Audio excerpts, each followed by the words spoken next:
C'est une longue marche dont on ne ressort pas indemne.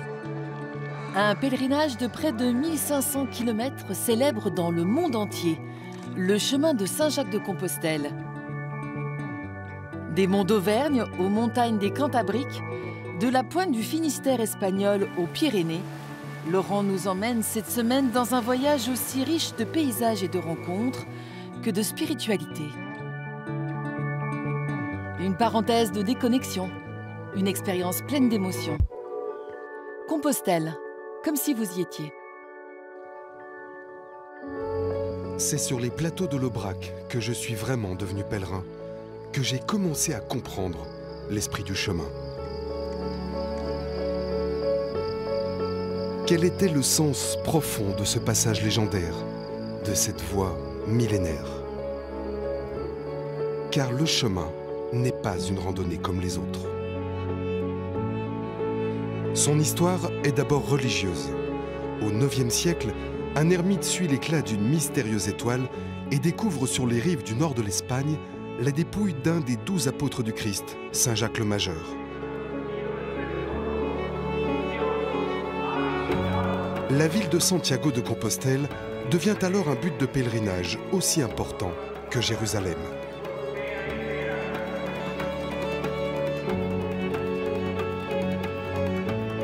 Au Moyen-Âge, dans toute l'Europe, ils partent nombreux depuis chez eux pour de longs mois, voire de longues années, sans jamais être certains de revenir.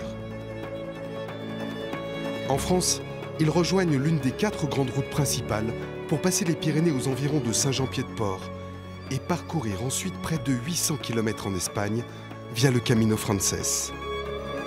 Si les itinéraires sont multiples, chacun est libre de tracer son propre chemin.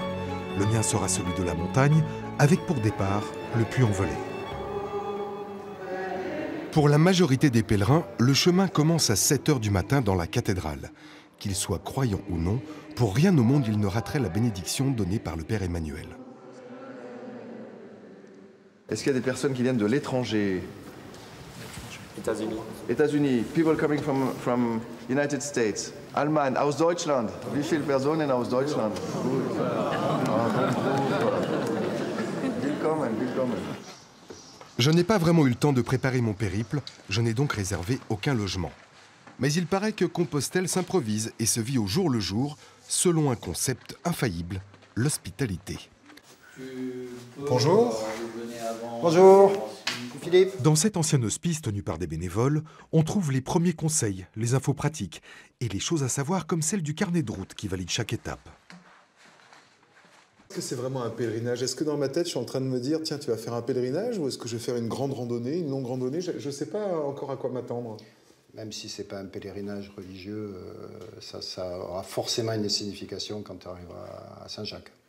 Tu ne sais pas forcément pourquoi tu pars, mais quand tu reviens, tu sais pourquoi tu y allais, quoi. Voilà.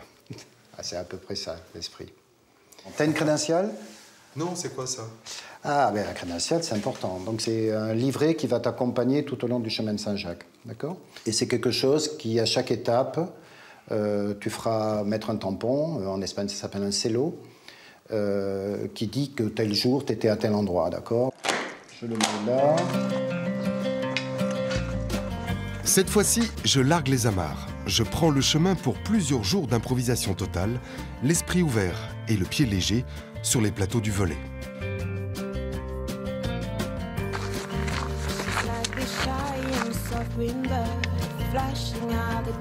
Direction le village de Saugues, où l'on m'a conseillé de passer voir Janine, personnage incontournable du chemin. Dans sa petite maison à côté de l'église, avec ses chats, elle accueille les pèlerins du monde entier.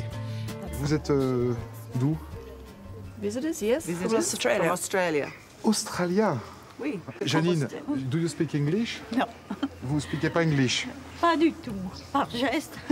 Alors où est-ce qu'elles vont, ces jeunes filles? J'ai pas demandé. Vous allez où? À Saint-Jacques de Compostelle? We walk to Saint-Jean-Pied-de-Port. Saint-Jean-Pied-de-Port. I don't think we're walking for any religious. Pour nous, ce n'est pas dans un but religieux. Ce n'est pas vraiment le genre des Australiens d'ailleurs. C'est surtout spirituel.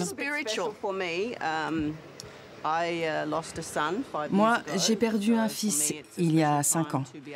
Et cette marche est une façon d'avoir du temps loin de ma vie quotidienne pour penser à lui et prendre le temps de réfléchir. Bon camino. Bon camino. Merci. Bon camino. OK.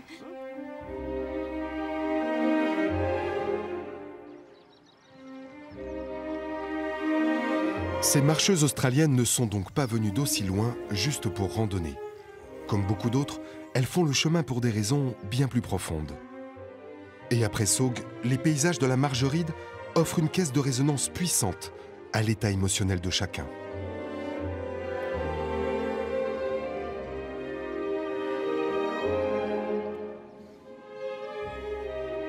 À la vitesse affolante de 4 km/h, le rythme de la marche m'apaise. Le plateau de l'Aubrac n'est maintenant plus très loin. Mais pour l'atteindre, il faut encore traverser des forêts profondes, parfois mystérieuses par temps de brouillard. Mais sur Compostelle, même par mauvais temps, on ne reste jamais seul très longtemps. Bonjour. Bonjour. Il me semble vous avoir vu au gîte hier mais soir. Oui, on en vient là. C'est vous. Voilà. Mais c'est nous. On n'est pas levé tôt à cause du brouillard. Hein. Ah oui, bah, j'ai fait pareil. Hein. En même temps, ça n'a pas l'air de vouloir se lever. Ouais. Ça fait rien. On vient de Paris, basiquement, mais on est parti du Puy, là, il y a 4 jours. D'accord. Et vous faites ça en famille? Et ben voilà. Voilà, avec nos vieux grands-parents, on les traîne. Hein. Pas grave. Ouais. Mais c'est sympa de faire ça. On s'entend bien. On s'entend bien. Mais c'est super quand même de partir avec les petits-enfants. C'est extraordinaire. On a beaucoup de veine. Et vous faites ça dans quel esprit alors? Une pause, un temps calme où il n'y a pas de pression. On voit de la beauté autour de soi et il n'y a que des choses belles et on rencontre des gens. Là, on rencontre des gens qui sont, tout le monde le dit, hein, dépouillés de leur identité et donc des rencontres qu'on n'aurait jamais eu une chance de faire dans la vie courante, quoi. Ouais. Et d'ailleurs, pour certains que j'ai rencontrés, je les suis bien après, ils n'avaient pas dit qui ils étaient. Ouais. Donc, il y a une mixité extraordinaire. Moi, j'adore ça.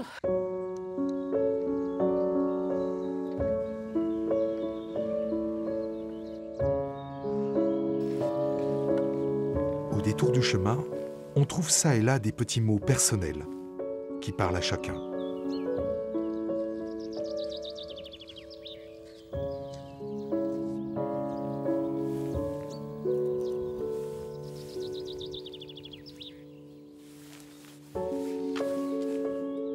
Sur les hauts plateaux de l'Aubrac, aux environs de Nasbinal, le chemin me prend et m'emmène plus près du ciel et des nuages.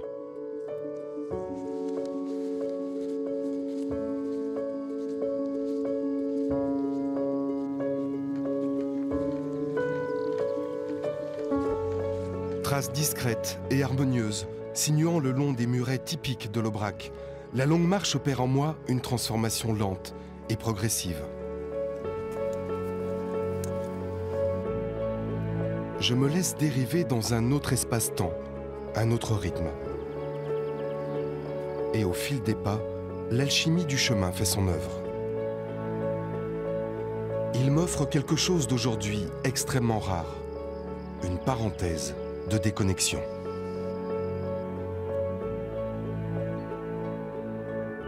Le village médiéval d'Aubrac marque la fin de la traversée du Massif central. Ensuite, la route s'enfonce dans les plaines du sud-ouest pendant plusieurs centaines de kilomètres, avant d'arriver au pied des Pyrénées à Saint-Jean-Pied-de-Port, où l'on entre à pied. À 200 mètres d'altitude, la petite cité médiévale est construite au pied des ports de Cise, du latin portus, qui signifie le col. À l'intérieur des remparts, je ne suis visiblement pas tout seul à être venu pour le chemin. Et encore moins au bureau officiel du pèlerin. Une ruche bruyante où des bénévoles prodiguent des conseils de sécurité aux marcheurs fraîchement débarqués et venus du monde entier. Il y a 1300 mètres de dénivelé, un col à 1400. C'est pas très haut, mais ça peut quand même amener des conditions assez difficiles. La proximité de la mer fait que de temps en temps, les changements climatiques sont plus marqués qu'ailleurs. Ouais. Parce qu'il y a quand même des gens ici qui arrivent qui ne s'attendent pas du tout à passer vraiment de la montagne. Il y a des gens qui arrivent avec des sacs qui manifestement n'ont jamais mis un sac sur le dos. Un sac de 30 kilos. Demain, il faut être en forme. et partir tôt pour passer la montagne. Je m'empresse donc de trouver un petit coin pour dormir. C'est vous, Janine? Oui, il paraît. Bon, et c'est là qu'on peut dormir? Oui. Il y a de la place? Si, encore oui. C'est vrai? J'ai 32 lits alors. 32 lits? Mais il y en a combien là déjà qui sont arrivés? Oh, mais pas beaucoup. Le dortoir du gîte est simple et sommaire, comme doit l'être l'accueil jacquaire. D'ailleurs, coïncidence, j'y fais justement la rencontre de Jacques, un vrai pèlerin digne représentant du peuple du chemin. Je peux me mettre là? Tu ronfles ou pas? Ah, moi je ronfle pas, non. Bon, non. ça va, je peux me mettre Je ronfle pas et je bouge pas quand je dors. Ah bah très bien. Allez, je prends celui-là. Ok, très bien. Il est parti lui aussi du Puy-en-Velay, il y a presque un mois. Je ne connais pas son histoire personnelle, je ne sais pas ce qu'il fait, il ne me dit pas tout. Mais c'est sûr, le chemin lui fait de l'effet. Je suis en train de revivre là. Voilà. Je suis en train de me. Je suis en train de ressusciter là. C'est la vérité, hein. J'ai une énergie là, c'est dingue. Hein. Je veux bien le croire. Ah ouais, j'ai une énergie. Quand tu vas arriver à Saint-Jacques, qu'est-ce que tu penses qui va se passer? En réalité, Saint-Jacques, c'est pas une. Ça va être une résultante. Hein. Ça va être qu'une résultante. C'est-à-dire qu'en fin de compte, Saint-Jacques, c'est tout le chemin. Hein. C'est pas que la destination. C'est la décision de partir qui est difficile et de le faire du bout en bout. Voilà. Ouais. C'est pas d'arriver. Il y a rien d'exceptionnel. J'attends rien d'exceptionnel à l'arrivée. J'attends simplement. Ce que j'attends d'exceptionnel, c'est les rencontres que je fais sur la route. Voilà. Ça, c'est exceptionnel. Mais la personne que je vais rencontrer à un moment X, à un moment donné, qui va me donner, avec qui je vais discuter, qui va me donner une réponse à l'une de mes questions que je me pose, dont elle ignore tout et à laquelle elle me donne une réponse. Et c'est déjà arrivé, ça. Et c'est déjà arrivé. Voilà. Ça, c'est ça le chemin.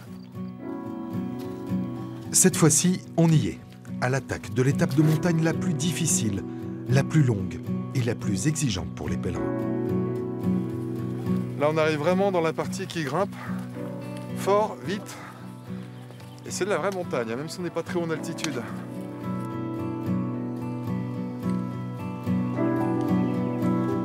Pour ceux qui n'ont pas l'habitude de marcher en montagne avec du dénivelé, cette étape est un véritable chemin de croix. Sans compter que certains portent un énorme fardeau, sur eux, mais aussi en eux, comme cette mère et sa fille venues d'Afrique du Sud. Bonjour. Bonjour. Vous êtes français? No, sorry. No. English? Yes, we speak English. Ah, okay. It's very hard to climb. Yes, it is. Oui, c'est dur. Mais on y va tranquillement, c'est tellement joli. On ne veut rien louper et surtout on s'accroche. Possible to know why did you came here? It's a long, sad story. Oh, c'est une longue et triste histoire. Mon mari a un cancer et voilà, on le fait parce qu'il a besoin d'un miracle. Et il paraît que nous sommes sur le chemin des miracles. Et puis il y a ma meilleure amie. Il y a un an, des amis nous ont conseillé de faire le chemin et on s'était promis de le faire toutes les deux parce qu'on adore l'aventure. Et voilà qu'elle apprend qu'elle aussi a un cancer. Donc elle n'est pas là aujourd'hui, mais je la porte dans mon cœur. Voilà, désolée, c'est très triste, mais vous savez, chacun a son histoire.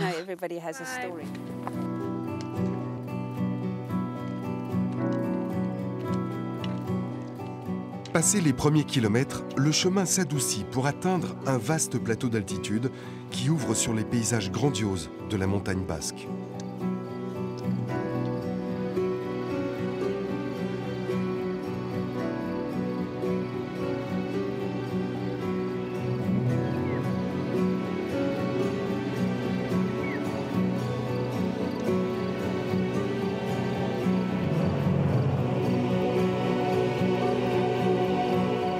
Et c'est certainement l'un des plus beaux passages de tout le chemin. Entre ciel et terre, la caravane des pèlerins s'éparpille le long d'une petite route d'alpage. Une ligne droite interminable où le mental est mis à rude épreuve.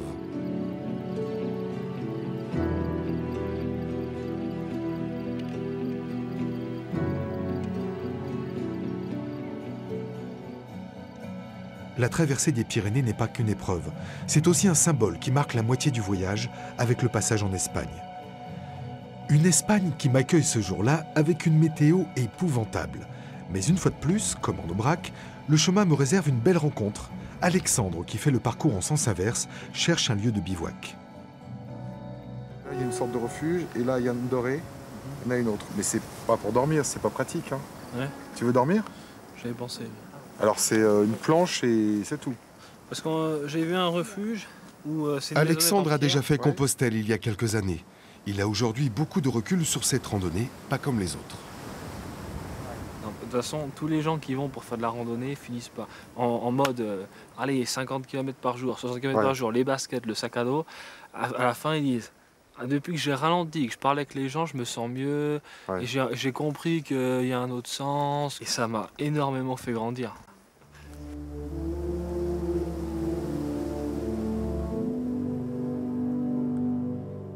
Cette fois-ci, la fin de l'étape pyrénéenne est à portée de main. À l'orée du brouillard et de la forêt, c'est le célèbre site de Roncevaux.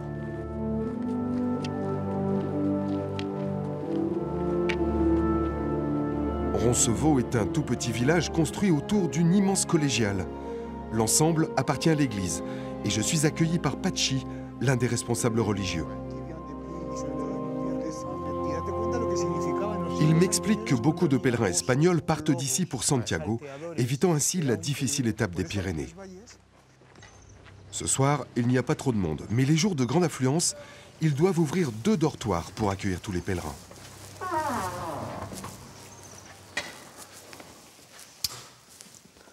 Ah oui, c'est immense. C'est immense. C'est un grand bâtiment. Mais il y a 3 ans, on a dû construire encore plus grand. Ce dortoir, qu'on appelle Izanderia, était devenu trop petit pour accueillir tous les pèlerins qui sont chaque année plus nombreux. Donc maintenant, on ouvre celui-ci dès que l'autre dortoir est rempli.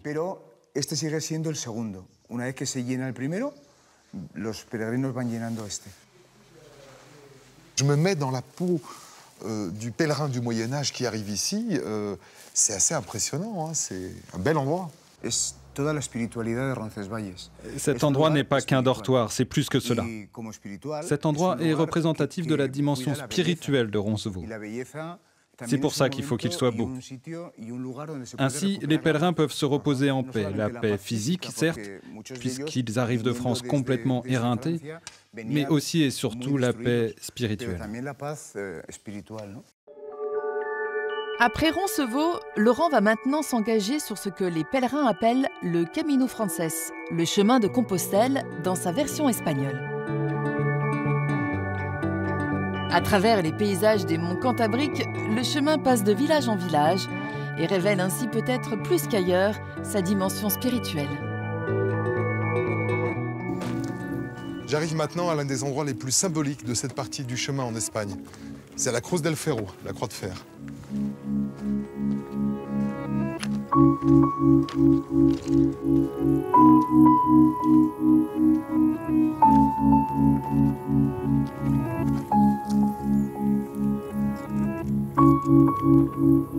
Pour beaucoup, les chemins de Saint-Jacques de Compostelle, c'est l'occasion de laisser une partie de son fardeau au fil des kilomètres, au fil des étapes. Et certains le font véritablement en partant de chez eux avec un petit caillou sur lequel ils inscrivent soit une prière pour ceux qui sont croyants, soit tout simplement un vœu pour les autres. Et ils le posent ici. Et au fil des années, cette petite montagne de l'espérance grandit. Et quand on lit ce que l'on voit sur les cailloux, c'est très émouvant. C'est un petit morceau de la vie des gens qui sont passés là et qui explique pourquoi ils ont décidé un jour de prendre le chemin. À quelques kilomètres en dessous de la Cruz del Ferro, je rejoins El Acebo, un village de montagne typique de ce massif, traversé par les pèlerins du monde entier.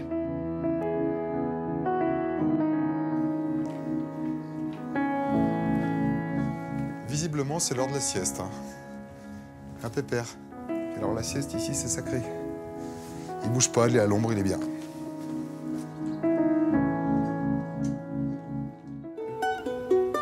Après une bonne nuit de repos, je me remets en route dès le lendemain vers la Galice, justement, cette province du nord-ouest de l'Espagne où se trouve Santiago.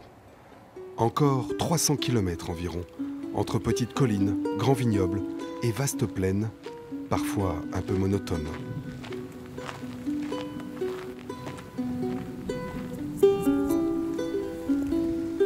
Il faut bien reconnaître, aussi bien en France qu'en Espagne, que certaines parties des chemins de Saint-Jacques de Compostelle sont beaucoup moins attrayants que d'autres.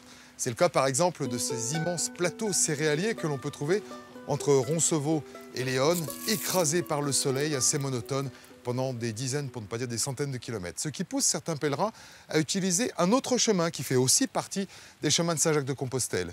Ils auront le plaisir de découvrir l'un des plus beaux paysages des monts Cantabriques. La cordillère cantabrique s'étend sur près de 500 km au nord de l'Espagne. Au sud passe le Camino Frances, au nord le Camino del Norte ou chemin de la côte, et entre les deux une variante qui traverse le parc national des Picos de Europa.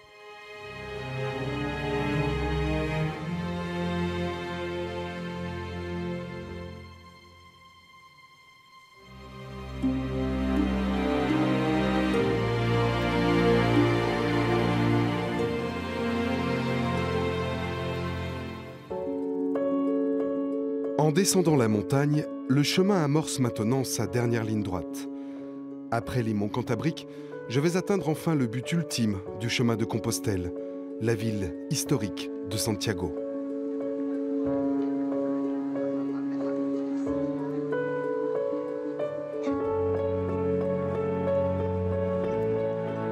Je me remémore soudain tout ce que j'ai vécu depuis le début et comment j'en suis arrivé là. Cette traversée de l'Aubrac, seul au monde. Le passage des Pyrénées en un seul jour, qui laisse des traces dans les jambes et dans la tête. Et surtout, ces visages qui rendent le chemin si humain.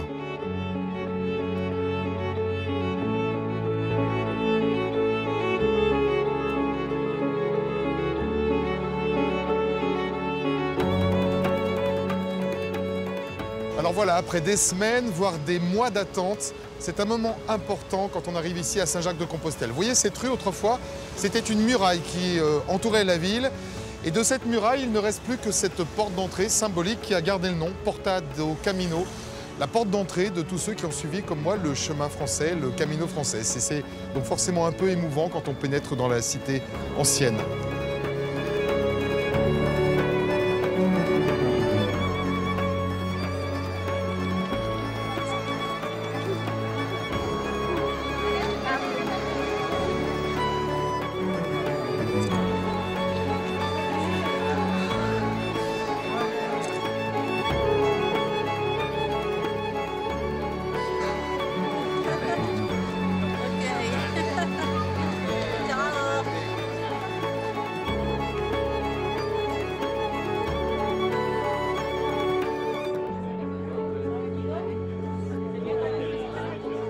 Voilà, comme chaque matin, c'est l'effervescence ici au bureau officiel du pèlerinage.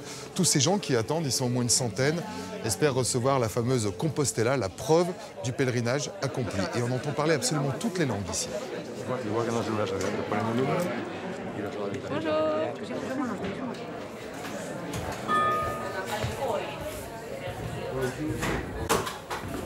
Buenos días. Bonjour. Vous parlez français? Oui, un petit peu. Voilà.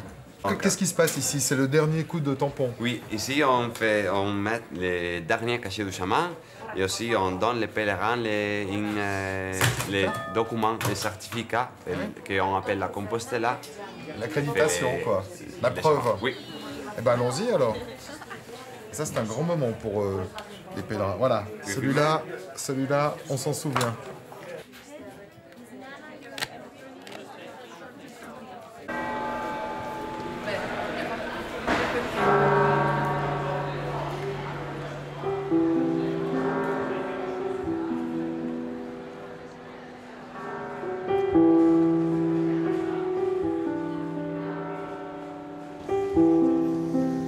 Ça, c'est ce qu'on appelle le point zéro, c'est-à-dire le point à partir duquel les kilométrages sont calculés pour toute l'Europe entière. C'est la fin officielle du pèlerinage de Saint-Jacques-de-Compostelle. Mais certains jusqu'au boutistes veulent aller encore plus loin, jusqu'au Cap Finistère espagnol, littéralement là où se finit la Terre. En tout cas, c'est ce qu'on croyait au Moyen-Âge face à l'immensité de l'océan Atlantique.